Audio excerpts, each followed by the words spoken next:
C'est pas tout le monde qui est capable de verbaliser un ressenti, une émotion. Je ne sais pas, les gens d'une certaine génération ne se disaient pas je t'aime. C'était comme Mm. un peu tabou. Et on peut penser que si la personne ne l'exprime pas, c'est qu'elle ne le pense pas. Erreur. Mm-mm. Comprendre le non-dit devient intéressant ou le non-dit verbalement, mais ce qui est exprimé différemment. Mm-mm. Alors, je prends un exemple, quelqu'un proche de moi, de Mhm. qui j'attendais ce je t'aime, je suis fier de toi, Mhm. mon papa. Et pendant des années, j'attendais. Et j'étais dans la frustration, puis dans l'interprétation de, d'après moi, il ne m'aime pas, il n'est pas fier de moi. Ouais. Et à un moment donné, il y a quelqu'un qui m'a dit, il te l'exprime d'une autre façon, c'est certain.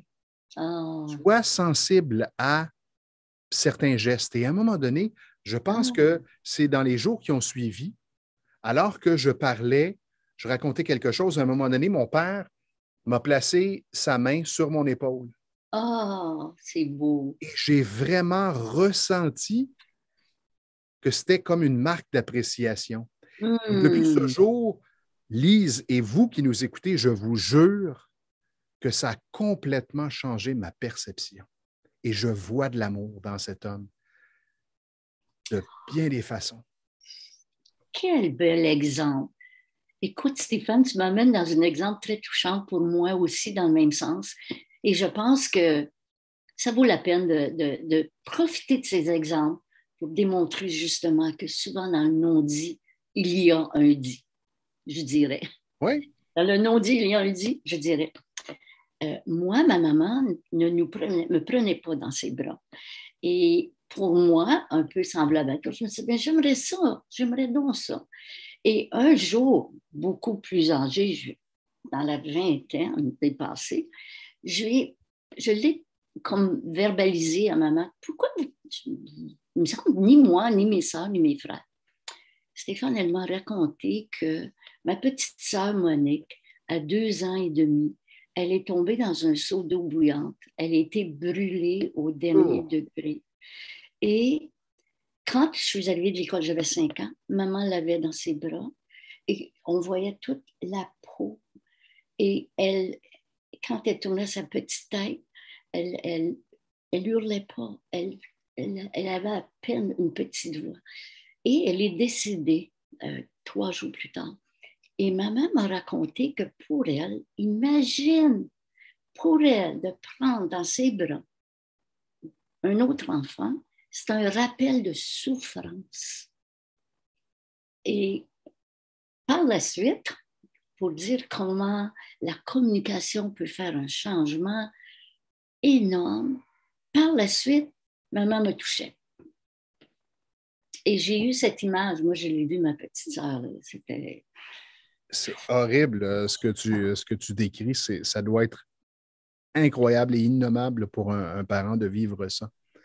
Et j'ai compris, j'ai bien Ouais. compris. Ça m'a enlevé toutes ces fausses perceptions que je me faisais. Elle ne nous touche pas. Comment ça? Comment peut-elle ne pas nous toucher?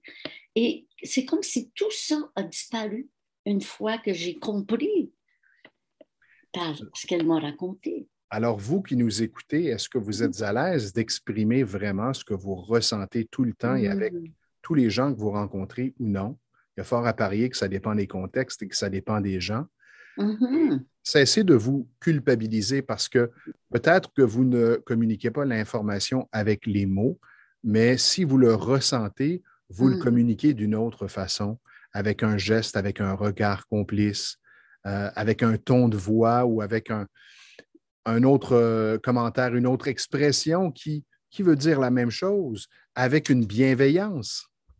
Et Stéphane, ça me fait tellement penser à ce qu'on avait présenté en termes de communication, dans le sens que le non-verbal dans un message a une valeur de 55%, le ton de voix 38%.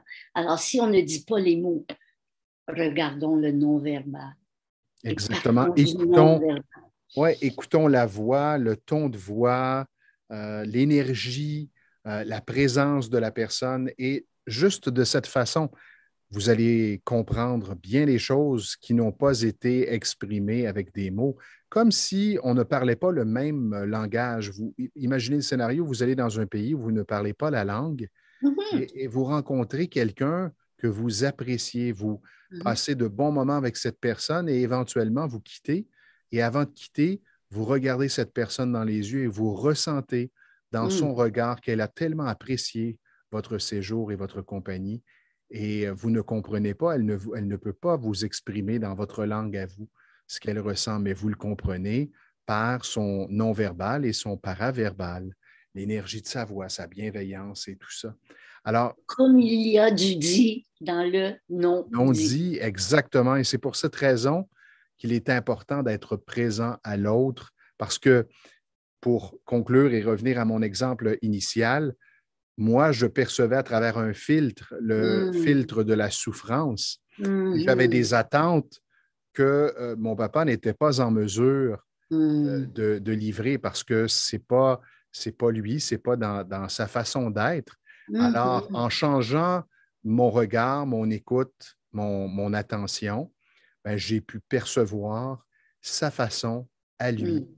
de me communiquer. Je suis fier de toi, mon fils, et Wow. je t'aime.